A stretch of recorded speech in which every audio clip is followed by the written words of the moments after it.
You're listening to A Day Podcast. Podcast for all things creative.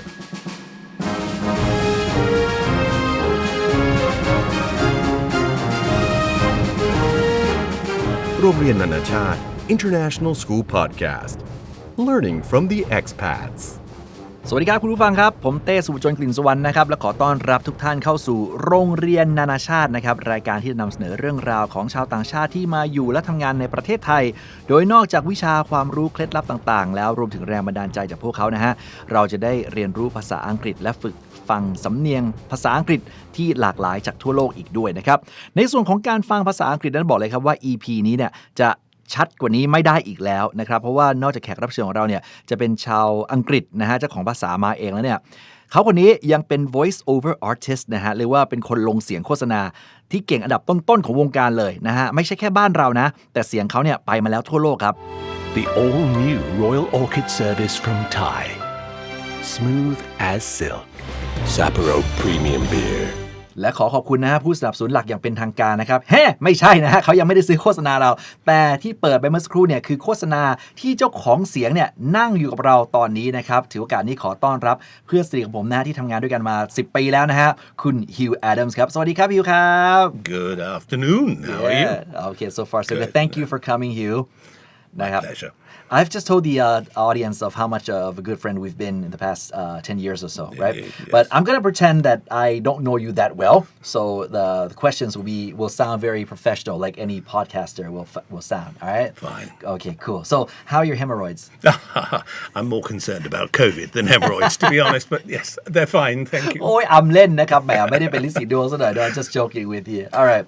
Now, we heard some ads that you voiced, and people may be wondering, was your voice has it always sounded like this? Pretty much, yes. I started doing voiceovers in the UK many years ago, probably 30 years ago. I was lucky because I was educated in a part of the country and at a school where received pronunciation was the correct way of speaking. The BBC accent, if you like. Or they call Queen's English, Yes. is it? Well, Queen's English is a little more highfalutin than RP, but call it BBC English. All right. And so you were expected to speak like that. All right. So world standard, would you say? Yeah, yes, the international standard of English. All right. Yes. Now, is there a trick to having an awesome voice? I mean, can you practice and develop it, or do you have to be born with it? Sadly, not everybody can do voiceovers because you have to. It is a craft. It's like an actor. Yeah. You have to learn how to adjust your voice for whatever is being asked of you. The environment of doing voiceovers is you're sat in a booth, a bit like this one. Yeah.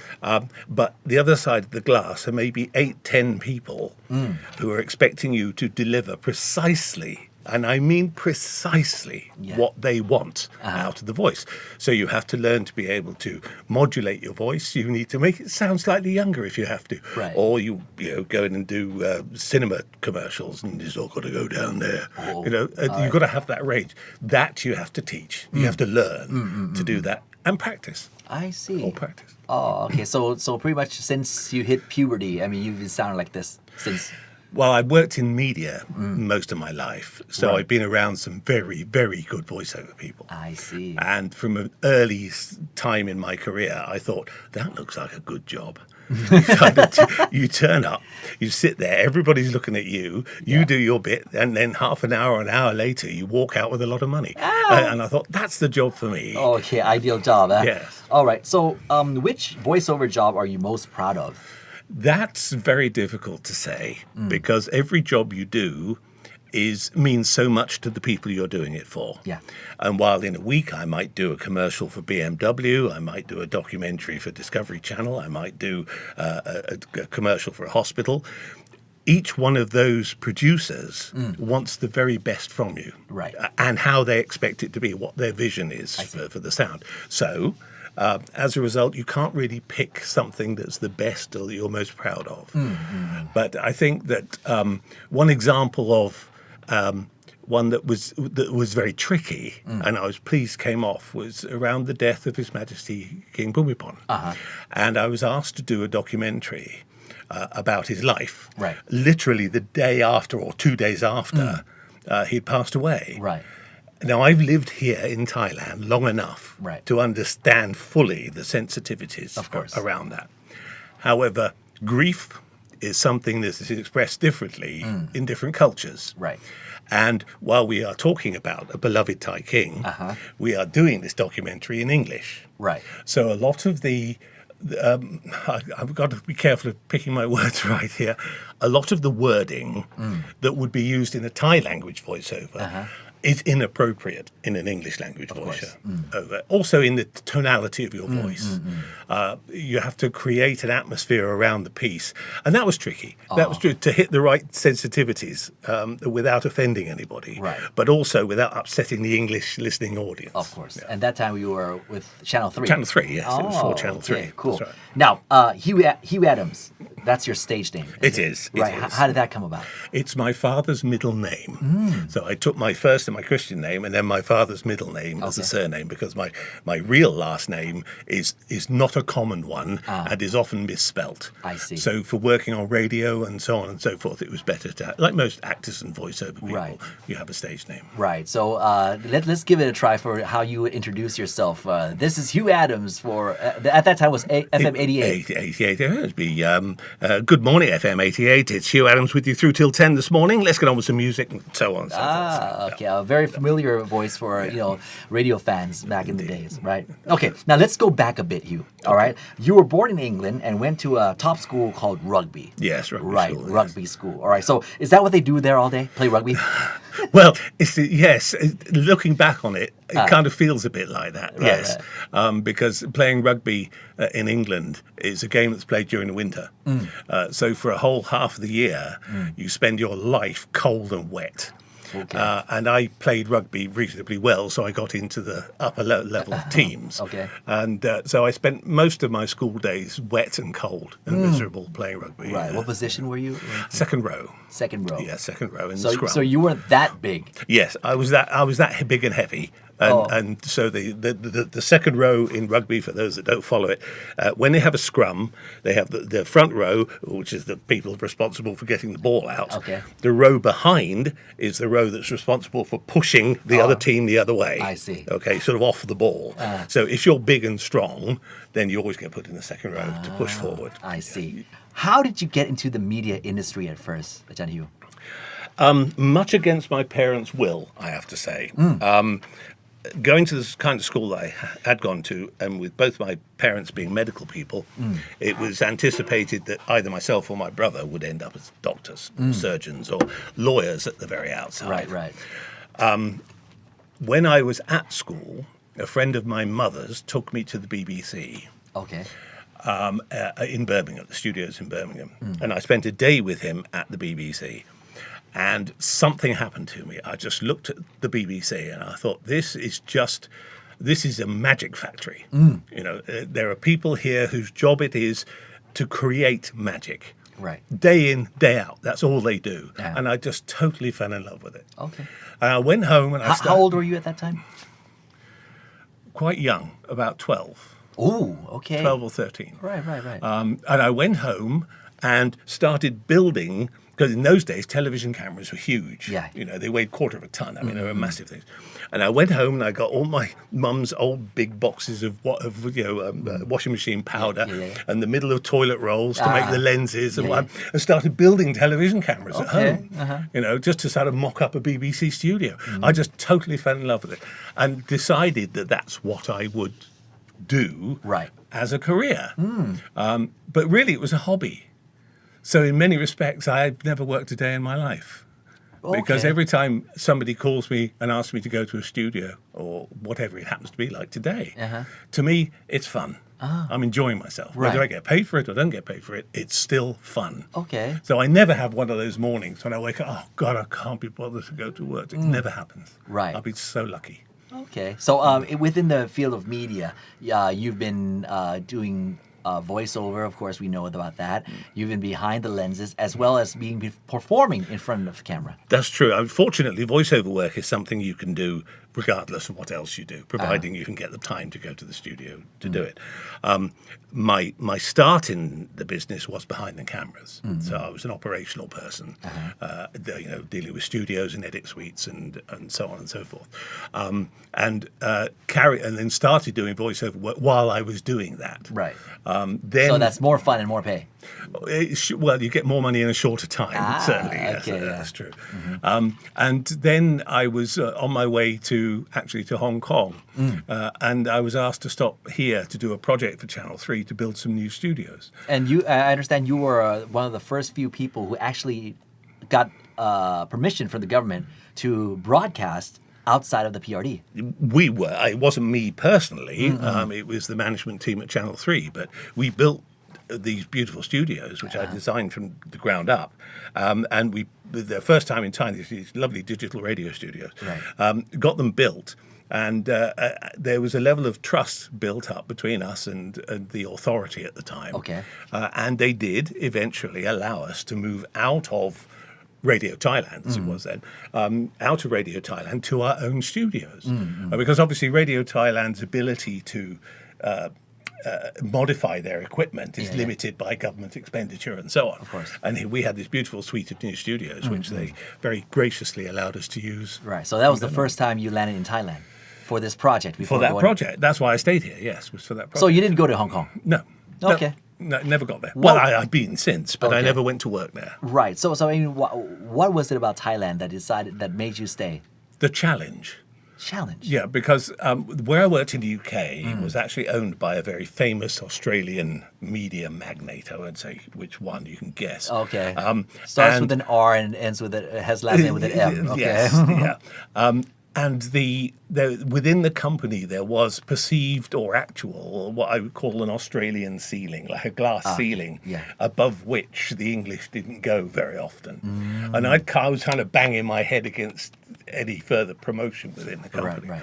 And I thought, well, I'll go and do something else. I was financially independent at the time, so I thought Asia. I knew that Star TV was looking in Hong Kong, and I thought I'll go and find out what Asia's like. Stopped here.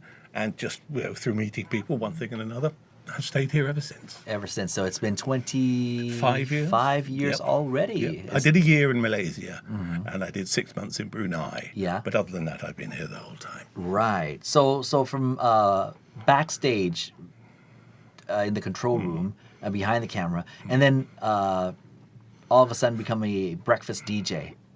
For a very popular radio program. Yeah, originally on 95.5 and then moving to 88. About 12 years in total, I think, doing the breakfast in Bangkok. That was pretty much a dramatic change in career shift, do you think? Well, I built the studios. Which really helped because I knew the studios inside out. Right. And being a DJ is not quite as simple as people think it is, because it's not like a television studio where you have a crew of 18 people running the studio. With a radio DJ is on his own, generally speaking. He may have a producer that helps him with phone calls, but he's basically on his own. So everything you hear is triggered, if you like. He has to push a button for it to happen. So it's a bit like patting your head and rubbing your stomach at the same time. You've got to be able to talk and use your hands all at the same time. Right. And it was a challenge, and it was easy for me because I built the studios. I knew my voice was safe. That's how I ended up doing it. Right. And so looking at this from the big picture, there's radio, which was invented, in the early... Donkeys years ago. Yeah. And then between the two wars. Between two wars. And then they became TV, cable TV, VHS, DVDs, and now you got YouTube, Netflix, and podcasts. Is radio going to die soon? No. Why? Because of radio's accessibility. There are still, factories full of thousands of people who will let a radio be played in the factory, but will never allow televisions to be put up in a factory for people to watch. So the only entertainment the factory workers get will be through audio only. So radio still has a place there. It is dangerous to watch TV while you're driving. So still, most people, quite sensibly, will listen to radio. People are very loyal to radio. When you come home in the evening from work or whatever, the kids come home from school, They walk in, they turn the TV on. It's the first thing they do. Yeah. What's the next thing they do? They sit down. No. They start chopping around the channels, trying to find what it is they want to watch. The zip-zap people. Yeah, the zip-zap people. Everybody does it. I do it. Yeah. Radio, you get in your car in the morning to go to work, and it's the same radio station that was there yesterday. It's very rare that people will move from their favorite radio station. True. So there's tremendous listener loyalty to radio stations. All right, cool. So maybe if you could share with us a trick or two of how to be a successful media guy using your voice as the main tool in producing content. Know what your limitations are, first of all. Know what you can do and what you can't do. Okay. You have to have no ego, no sense of embarrassment. Okay. Because you have to be able to give the producer who's paying you to be there anything they ask for. And by God, I've been asked for some strange things. Oh, really? Over there. I'm not going to go into the details. But I've been asked to voice some very strange things over the years. Trying to imagine, yeah. And you must understand that your job is to make those people happy. Yeah. You are not there because you're a star, even if you may be. You could be the most famous voiceover guy in the world. You are not the star. The product, the finished product, whether it's a documentary or a commercial, that's the star. And you have to give it whatever you have to give it. Right. And you cannot be self-conscious about it at all. I mean, you can do a commercial like Thai Airways, which I've done in the past, and you can end up saying the same four words, Thai smooth as silk, 50 times in 50 different ways, with very slightly nuanced changes between the pronunciation of each word. Okay. And they may end up using 3 or 4 different versions of it. But when the producer says, okay, we love that one, Thai smooth as silk, but we need you to change the smooth to da-da-da-da-da. And you end up with a script, which was one line of script, with so many notes and stuff scribbled all over it. Right. And it's not that you're doing it wrong, it's you're giving them options for what they want. So you must always be prepared to give the options that they're seeking from you, even if they never use them. So never expect a 9-to-5 kind of job. No way, impossible. Right. Yeah, you can go... a commercial which you may be playing as an example for Sapporo beer, and I walked in. The gentleman from the client was, I believe, from Korea, and he didn't speak any English at all. The only English he knew was the word movie, and he came into the booth, and I'd literally just walked into the booth, was standing up in front of the microphone, and he went, like movie. That's all he said. That was the only briefing he gave me. All right. So I leant into the microphone and I did my Sapporo premium beer like that. That was not a good example because we're not in a big studio. But and I did my thing. First take, bang, out I went. That was it. That was it. Yep, that was it. One take. And that commercial went international. That commercial went international. I got repeat fees for it, or residuals as it's called, and I got a string of work doing movie trailers from it. So there you go. You just don't know. Okay, cool. So how do you perceive the media industry in Thailand when compared to other parts of the world, especially in England? That's tricky because I've worked in it. So you have 2 distinct halves to the industry here. You have a half which is what I call lowest common denominator, where they are aiming at the lowest common denominator in terms of an audience, which translates into the largest audience. Right. Okay, so they're pleasing as many people as simply as possible. For the ratings. For the ratings, in order to sell commercial airtime. On the other side, you have the state broadcasters of 2 different types, a public service broadcaster and a public broadcaster, big different, with NBT being, in effect, the voice of the government. So they're quite restricted on the amount of analysis and what have you they could do. And Thai PBS, who are more modelled on the BBC with a level of independence. Never the twain shall meet. You cannot be one and the other at the same time. Right.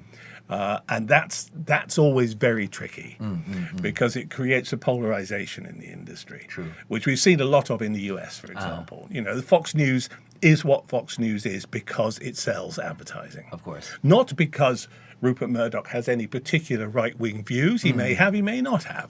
But the fact is he knows that there was a hole in the market, and so that's what he filled it with. Voila. Voila. Okay. And that's what happens when you go lowest common denominator rather than the BBC model of a public service broadcaster with the emphasis on service. Now, as a Brit who professionally uses the English language with in your case, absolute clarity, right? So how irritating is it to find that your language, the English language, is being used, spoken by so many accents around the world?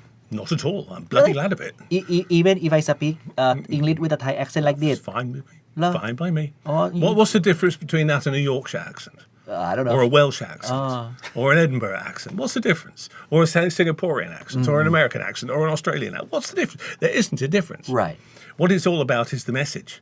So provided I can understand what message you're trying to get over to me, I'm happy. Right. The English, certainly native English speakers, we're not critical of how other people speak English. 281 different dialects and accents around the world speaking English. Yeah. 90 within the UK alone. Within the island. Within the United Kingdom, Northern Ireland, Scotland, Wales, and England, 90 different accents and dialects. Right. Some of which are almost completely incomprehensible. Right. Can you give us some examples of something you could kind of mock? Well, I mean, I don't want to take the mickey out of people, but you listen to a thick Glaswegian accent. Hey, Europeans, they got a sense of humour, haven't they? It's like. Well, yeah, those Europeans, they've got a sense of humour, haven't they? That's how I would say it, but a Glaswegian won't, because it's a thick Scottish accent. Right. You go down the east end of London, and they're all out there, apples and pears, went and saw the beer. No. But we understand it. Now, just because you happen to use Tinglish, talking to me just now, what's the difference? Right. Between me deciphering what a Cockney is saying to me, or what an Australian is saying to me, and what you just did. There is no difference. But of course, for Thai people, we'd be like, we're afraid that you're going to be like, not understanding us. And then, in that sense, because or kind of being shy. Yeah, because you're taught English on a rules-based system. And in social communication, in English, there are no rules. As long as you're polite, please and thank you. Other than that, you do not have, as I was mentioning to somebody earlier, written English is the hardest possible version of English there is to get right. All right.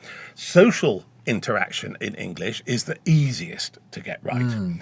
The problem is that teachers tend to aim at the written version and say the spoken English needs to follow that example. That's the standard. Yeah, that's the standard. That's where your spoken English should be. Right. And that's codswallop. It's rubbish. Because actually, you're in order to promote the use of English and to encourage the use of English, people should be taught this is a durable language. Right. It's flexible. It suffers mistakes. Right. So don't worry about the fact that you get two words the wrong way around, or you use the present perfect instead of whatever. You just use it. We'll understand. Right. And if we don't understand, we'll ask. All right. Cool. Ajahn Hugh, apart from being in the media, in front and behind of the lens and the mic, you've also been teaching journalism and mass communication at Thammasat University. Yes. Yeah, of course, together with me for the past 9 years already, Hugh? Yeah, it must be nearly. Wow, time flies, huh? Yeah. All right, so you're making me feel so old. So, from your in your perspective, do you really think the young generation today really need to study journalism and mass communication when anybody could be a YouTuber, anybody could be a blogger, anybody could be a podcaster? Of course you do. Still. Of course you do, because sooner or later there is going to be a perfect storm of partisanship, if you like, where the media goes so far into the various corners that it becomes unwatchable. You mean? All right, let's use as a simple example the US. Right. Where there are still, fortunately, people like ABC News and so on and so forth and NPR who try to hit a middle ground in terms of their reporting. It's factual reporting without any particular bias, left or right. Okay.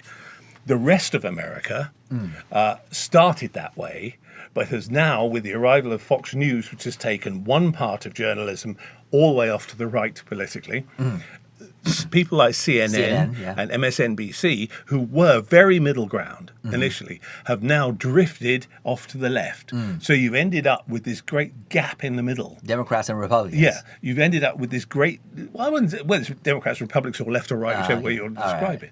But this gap in the middle where there is a vacuum of factual public service news provision. Right. Sooner or later, that system must collapse. It cannot continue like that. Right.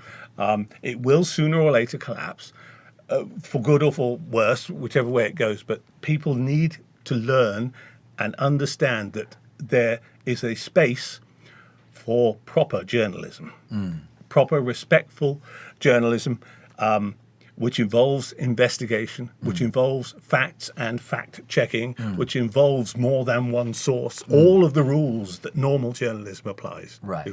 The world needs that kind of reporting. The stuff you're getting at the moment from the polarized journalism, you don't know what to believe. And that's a horrible place for people to be. 6 billion people on this planet, and nobody quite knows who they should be believing. Right. Not to mention the user-generated content. Well, quite. You go back 30 years, and you could rely, in the UK, for example, on the BBC. While they've always been a little liberal in their leaning, you could always rely on the factual content of what they were saying. And that was, a reputation built up through world wars, through, whatever. And to lose that kind of centrist reporting and proper journalism would be a crying shame, which is why we need to educate people now to get involved in proper, correct, unbiased reporting. That doesn't mean you can't have an opinion, but you've got to differentiate editorializing from reporting. Right. All of which done with integrity. Yes. Yes, of course. I mean, if you're going to editorialize, i.e. comment, you say this is editorializing. What you don't do is put Tucker Carlson or someone up on the screen pretending to report news and in fact editorializing.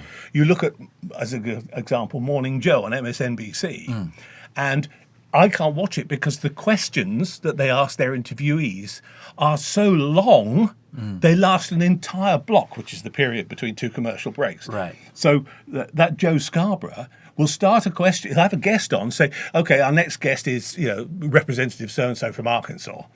And he'll then go into 8 minutes of opinion before asking the guy a question. Okay. Leading up to the question. What the bloody hell's the point of that? So they've both been forced in that direction. Okay. Someone has to learn how to sit opposite someone like you and ask a direct question and pursue it until you get a direct answer. The problem is lots of people, especially politicians, they don't like that, and they don't give the correct answer, and they don't give a straightforward answer. That's the price you pay when you take the job. You are the people's representative, and as a politician, you are bound to report back to the people. Right. This is not an option. They're trying to create the atmosphere that it is an option whether you answer a journalist question or not. But provided the journalist question is fair, you have an obligation to answer that question. Right. And just avoiding the media or refusing to answer or putting your hand up and saying, I've had enough today, in the past would have lost you your job. We, as a society, have learnt to accept that. We shouldn't. These people should be held accountable. Right. So until when and how can, just for Thailand for now, how the media, especially news, when will they be, most, let's say the general media be brave enough to kind of encounter people like that? They used to be. If you think back to the days of ITV and when Channel 3 News, when it was in its prime, and they would do heavy investigative pieces, investigating corruption, investigating people's problems and all the rest of it. Unfortunately, the laws have quietly been changed regressively over the past decade, which now makes that legally very difficult to do. Until there is a revision of what the media is allowed to do, is protected from, we will be stuck in this current situation. It can't change. All right, let's look forward to the future. All right, so I mentioned this before, from radio to TV to cable to VHS, DVDs, YouTube, Netflix. As a media professor and a veteran of this industry, what will be tomorrow's platform? It will be along the lines of the streaming platforms, I believe. All right. I think that there is a limited tolerance for, pardon my French, crap. and YouTube is 99.999% crap. Right. Okay, which is why the 0.001% who do actually produce something good get so rich from it. The rest of it is cobblers. I mean, it's just not worth watching. But then again, it's like, funny content and not worth the view. But then they get like all these, so many eyeballs. I mean, what does that reflect? That's a different argument. That goes into monetizing media. That's a whole other discussion. We could do a whole other podcast on. Okay. I'm talking about the audience and their tolerance for this stuff. A lot of people still watch media that is produced by organizations. Right. But they happen to watch it on YouTube. So, if you want to watch a frontline documentary from the US, you might watch it on their YouTube channel rather than watching it on PBS in the USA because you don't have access to it. So that's how you do. So still, a lot of YouTube content is serious stuff made by professionals. Right. Okay.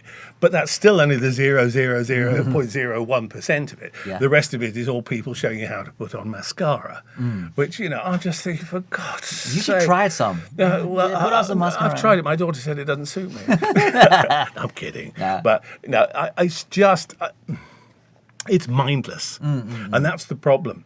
Is that it becomes like a baby's dummy. The pacifiers they give babies, which I've never gave my children. When the baby starts crying, you stick a dummy in its mouth and it shuts up. Yep. That's YouTube.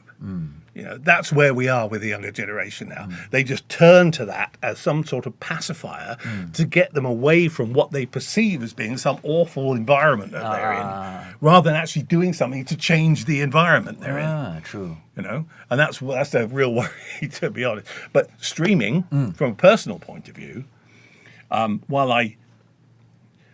the place of the BBC and companies like it, or businesses or broadcasters like it, is still very important because they produce stuff that would never get through a commercial screening process, going back to monetizing content.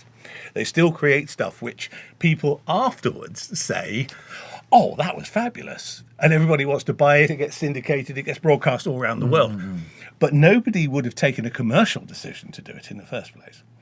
A classic example would be, the TV series Fawlty Towers. You've heard of that? About the hotel, one of the most famous TV series ever made out of the UK. No. Oh, either way, but it's sold in, I think it's 97 countries now. Okay. Thailand as well? No, never here, because it would be almost impossible to translate the humour. Okay. But I don't know why here. Maybe too expensive. But the BBC, when it was submitted, it was John Cleese starts it from Monty Python. Okay, Monty Python. John Cleese wrote it with his wife, Connie Booth. And when they submitted it to the BBC, I've actually got a copy of the letter from the commissioning editor of the BBC saying this is an absolute load of rubbish. It's never going to go anywhere. It's not funny. Don't buy it. Okay. The BBC overrode him and did go ahead and buy it. And it's now just about the most successful comedy series ever made anywhere on the planet. Right. You're right up there with Seinfeld and all the rest of it. So one of the biggest challenges in this industry is creating concept and content into something you could actually hear, read, and see, and make sure it hits the audience. Well, obviously the audience is key. Without audience, there's no point in doing it. The problem is that most decisions, 99.whatever% of decisions are made on content creation, investment in content, are made as a financial commercial decision. That is a decision that public broadcasters like Thai PBS or like the BBC or whatever, that's a decision they don't have to make. They make it based upon the value of the content. True.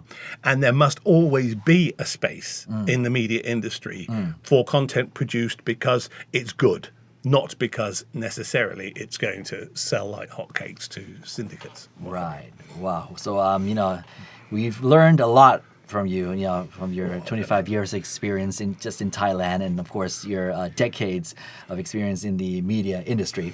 So 25 years living and working and having a family in Thailand. What is the one most important thing that you've learned? Tolerance. With a capital T. With a capital T. With a capital Why T. not capsize it all, the entire word? Well, it wouldn't look right. Okay. So, no, tolerance, being taught, not being taught, having to learn tolerance. How? Because Thailand, I was a complete fish out of water when I came here. Right. I'd never been to Asia before. I could easily live in France or Germany or the United States or any of those places. Within my own culture, be very happy. I would have very little to learn in order to survive. Here was like trying to teach a fish to live on land. It was that different. Wow. I entered an environment where the food was strange, the culture was strange, the people were strange, the habits were strange. Nothing was familiar to me whatsoever. And Thailand remains one of the few countries in the world which has very little, certainly when I came here 25 years ago, very little spoken English. When I first came here, it was almost unheard of to hear a Thai speak English 25 years ago. My food, I had to, there were potatoes were priced individually. Each potato had a price sticker on it in the supermarket because it's such a rare item, and yet to me, that's my rice. Okay. And so I had to make all these adaptations. And I had to do them. It wasn't a choice. It wasn't my choice to do them. I had to do them if I was going to survive. And I am so glad I did it because it taught me a level of tolerance I would never have believed I was capable of. Right. So let me ask you again. What do you think is the thing that you love the most about Thailand then? A combination of unpredictability and freedom. Which seems a strange word to use. Right. But I'm not a Thai. So therefore I don't feel the cultural pressures or political pressures that a Thai person would feel. Right. I'm kind of immune from that. So I get to the best of Thailand without having to worry about the worst of it, which an indigenous Thai would see and feel and feel the pressure. Right. I'm aware of it because I work in news, so of course I'm aware of it. Of course. But it doesn't directly impact on me. So I get up in the morning. Most days it's sunny. I don't have to worry about what I'm going to wear. I know that I'm going to be comfortable as long as my air conditioning's working. The biggest panic of my life is when the aircon starts dripping. So I think just the sense of goodwill, freedom, and kind of tolerance, I think, is what I appreciate about them. I see. Where is home? Thailand or England? Oh, now that's a tricky question. There's, I can't remember who the poet was, Blake, I think, said that there will be forever a corner of a foreign field that is forever England. I don't think an Englishman, in his heart of hearts, can ever say that his home is outside the UK. Rather like a Thai of all people would understand that. Of course, yeah. You are born into a culture. It may have something to do with monarchy. I'm not at all sure, because the English, share a commonality with Thais in that we both have a monarchy, and we both have a very specific feeling towards our own country, which is not always the case with other nationalities. So. Would I want my ashes scattered here or in the UK? I would have to say the UK. But because my generations live there. My generations are there. I'm the only one of the family that has ever gone to live abroad. Right. But while my ashes are scattered over there, I consider this home now. I see. For the time being, I don't see myself. When I go back to the UK, it tends to be for a couple of days, go and get my fish and chips, go to the pub, say hi to the cousins, and then I go off skiing or I go down to the south of France. So I'm not that faithful. Of course. One last question, Hugh. If we were going to make a movie about you, what would be the title of that movie? And who's going to play you? Think positive. Think positive. Think positive. All right. Yeah. And who will be playing Hugh Adams? It's almost a jokey answer, but there's an actor who I don't think you'll be familiar with. His name is Tom Baker. He played Doctor Who for a while in a TV series, Doctor Who. And he became very famous for doing the voiceover for Little Britain. Do you remember the comedy series Little Britain? Did you get that out here at all? You may not, because it was rather rude. But he has a lovely voice. And he's rather manic. Look him up, Tom Baker. Tom Baker. He's a complete nutcase. But still an exceptionally good at what he does. Lovely voice, a very well-known voice. And yes, I think I'd probably like him to play me. He's got the right twinkle in his eye. All right. Yeah. นะครับก็จริงๆผมกับอย่างที่เกินไปนะผมกับอาจารย์ฮิวนะหรือบางทีผมเรียกเขานะฮิวเนี่ยก็เป็นเพื่อนกันมาเป็น10 ปีนะทำงานด้วยกันมานะฮะอยู่ด้วยกันมาทั้งไทย PBS ช่อง 3 สอนหนังสือด้วยกันนะฮะแล้วก็มีหลายๆโปรเจกต์ที่เวลาผมทำเนี่ยไม่เขาก็ลูกสาวเขาเนี่ยทำด้วยกันแต่วันนี้นะฮะในการมาจัดพอดแคสต์ด้วยกันที่โรงเรียนนานาชาติ A Day Podcast เนี่ยนะฮะก็ทำให้ผมได้มองมุมมองใหม่ๆได้ฟังอะไรใหม่ๆจากเพื่อนสนิทผมคนนี้เหมือนกันนะฮะซึ่งทำให้เชื่อเหลือเกินว่าคุณผู้ฟังเนี่ยก็น่าจะสามารถเก็บอะไรเป็นทั้งแง่คิดนะฮะเรียนรู้จากประสบการณ์ของชายคนนี้นะครับแล้วหวังว่าจะเป็นแรงบันดาลใจนะให้หลายๆคนเนี่ยได้เรียนรู้นะฮะจากประสบการณ์ของชายคนนี้นะฮะที่อยู่ในแวดวงอุตสาหกรรมเป็นชาวต่างชาติคนที่อยู่เมืองไทยมา25 ปีนะฮะทำงานในสื่อมาจะ40 ปีแล้วนะครับก็เชื่อเหลือเกินนะฮะว่าจะมีค่ามากๆและรวมถึงนะฮะการได้ฟังเสียงเพราะๆของอาจารย์ฮิวนะฮะที่ทำให้เราน่าจะสามารถเอาไปต่อยอดในการพัฒนาภาษาอังกฤษได้นะฮะยังไงต้องขอบคุณอาจารย์ฮิวมากเลยครับ Thank you Hugh That's my great pleasure All right hopefully we'll see you again next time we invite you in No, I'll be All right, thank you. delighted to do it และทั้งหมดนี้ก็คือโรงเรียนนานาชาติขอบคุณทุกท่านครับสวัสดีครับติดตาม A Day Podcast ได้ทาง adaymagazine.com Joox Apple Podcast Spotify Podbean SoundCloud และ A Day Magazine YouTube Channel